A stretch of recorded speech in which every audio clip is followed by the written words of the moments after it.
Welcome to our channel. Today we how to invest in AI tools with Datadog step by step clearly. Investing in AI tools with Datadog begins with creating an account on their platform. Visit the Datadog website and click on the Sign Up button. Fill in the required information, including your email address and a password. After signing up, verify your email to activate your account. Once logged in, navigate to the dashboard to familiarize yourself with the interface. Explore the various AI tools that Datadog offers, such as anomaly detection and log management. Identify the specific capabilities you want to leverage for your projects.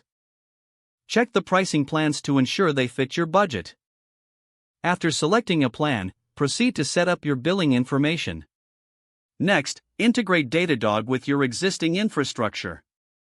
Choose the appropriate integrations for your tech stack, such as AWS, Azure, or Google Cloud.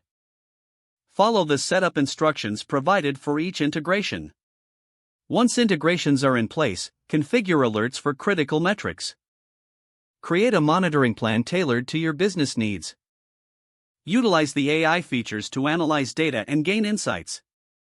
Regularly review performance metrics to assess the impact of your investments.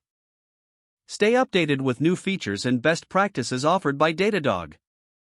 Consider attending webinars or reading documentation for additional knowledge.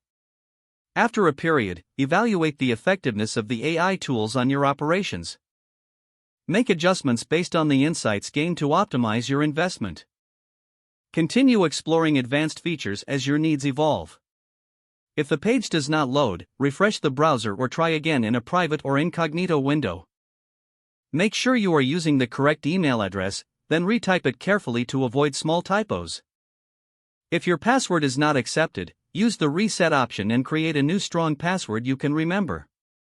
Check your spam folder for verification or security emails, then complete any requested confirmation steps. Enable two-factor authentication if available to improve account security and reduce unauthorized access risk. After signing in, review your profile details so your contact information and settings are accurate and current. If you see an error message, note it down and try again after restarting your device and internet connection. Don't forget to like this video and subscribe to our channel for more step-by-step tech guides.